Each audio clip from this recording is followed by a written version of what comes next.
안녕하세요. 오늘은 서양 마법이라는 아주 매혹적인 세계로 한번 같이 가볼까 합니다. 네, 안녕하세요. 이게 그냥 뭐 주문 외우고 그런 신화 이야기가 아니고요. 그렇죠.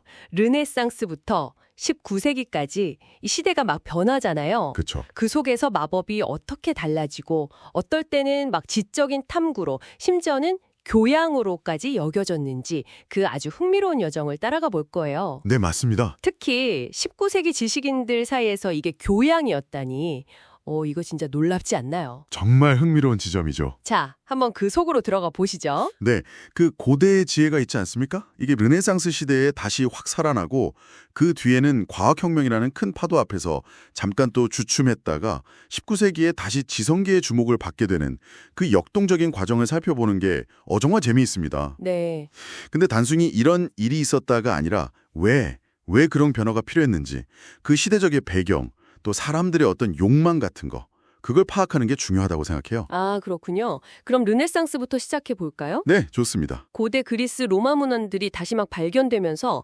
헤르메스주의 같은 사상이 엄청난 관심을 받기 시작해요. 네, 헤르메스주의. 우주 만물이 뭔가 보이지 않는 끈으로 다 연결돼 있고 인간이 어떤 특별한 지식을 통해서 이걸 이해하고 또 영향을 줄 수 있다. 뭐 이런 생각이었죠. 맞아가 여기에 또 유대 신비주의인 카발라가 기독교 사상이랑 만나면서 문자나 숫자에 담긴 비밀, 이걸 통해서 우주와 신의 뜻을 알려는 시도도 굉장히 활발해졌고요. 아, 카발라까지. 바로 그 부분인데요. 피코델라 미라놀라 같은 사람들은 마법을 통해서 인간이 신성에 더 가까이 갈 수 있다. 이렇게 믿었어요. 신기하네요. 네. 그러니까 단순히 운을 바라는 그런 주술이 아니라 신이 만든 이 질서를 이해하고 그 안에서 인간의 잠재력을 최대한 끌어내려는 당시로서는 상당히 진지한 자연 철학의 일부였던 거죠. 아, 자연 철학이요? 네. 아그리파라는 인물이 오컬트 철학 3서라는 책에서 당시 마법 지식을 쫙 정리한 것도 이런 맥락이고요. 거의 뭐 실용적인 지침서 같았다고 할까요? 그렇군요. 그런데 17세기 과학혁명의 시대가 오면서 분위기가 완전히 달라지죠. 네, 확 바뀝니다. 뉴턴이나 데카르트가 제시한 합리적인 이성, 그리고 무엇보다 관찰하고 증명하는 것, 이게 지식의 중심이 되니까 눈에 보이지 않는 힘을 다루는 마법은 설 자리를 잃고 비합리적인 미신이다, 이렇게 취급받기 시작해요. 그렇죠. 끔찍했던 마녀 사냥도 사실 이런 시대적 배경하고 관련이 없다고 할 순 없겠죠? 맞습니다.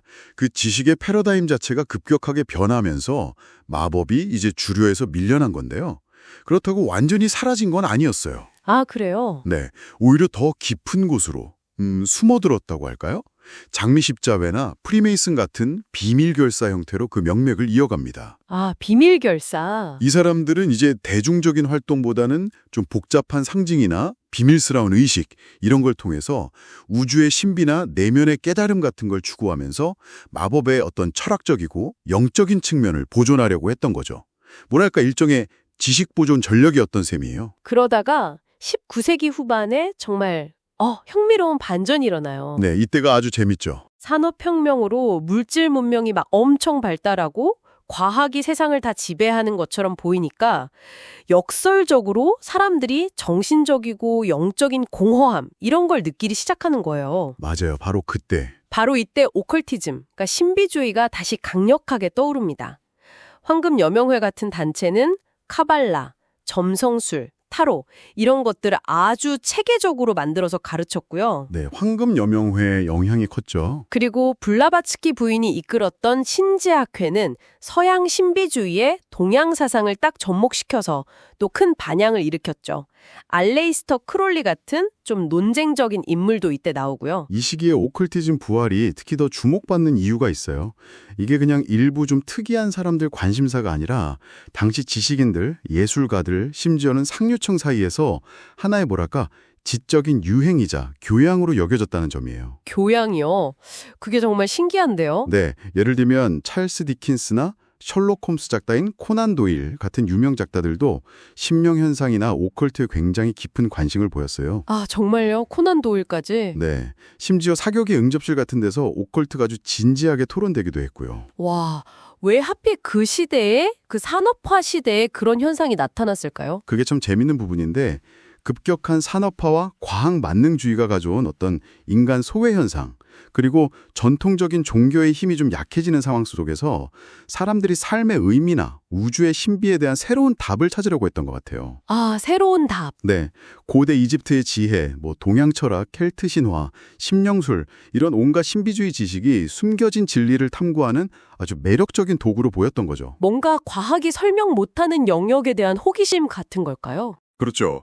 그런 지적 호기심의 발현이기도 하고 또 어떻게 보면 물질주의에 대한 반작용이었다고도 볼 수 있습니다.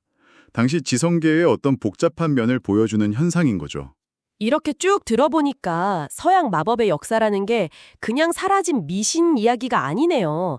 시대 변화에 따라서 계속 모습을 바꾸면서 인간의 어떤 지적 탐구심, 또 영적인 갈증을 계속 비춰온 거울 같아요. 네, 정확한 비유입니다. 르네상스 때는 지적인 열정으로 시작해서 과학혁명의 도전을 또 이겨내고 산업화 시대의 그 공허함 속에서 다시 피어나서 19세기에는 교양의 한 형태로까지 자리 잡았다니 정말 흥미로운 여정이었습니다. 네, 그리고 이 흐름이 결국 20세기 뉴에이지 운동이나 현대 여러 영성 운동으로 쭉 이어지면서 여전히 우리 곁에 남아있는 거고요. 맞습니다.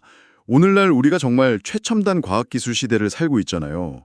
그런데도 여전히 설명할 수 없는 현상에 대한 호기심이나 삶의 더 깊은 의미를 찾고자 하는 갈망은 사라지지 않은 것 같아요. 그렇네요. 그렇다면 한번 이렇게 질문해 볼 수도 있겠네요. 현대사회에서 우리는 마법이라는 이름 대신에 과연 어떤 다른 방식으로 이런 근원적인 탐구를 계속하고 있는 걸까요? 아, 여러분의 일상 속에서 그 흔적을 한번 찾아보는 것도 꽤 흥미로운 탐구가 될 겁니다.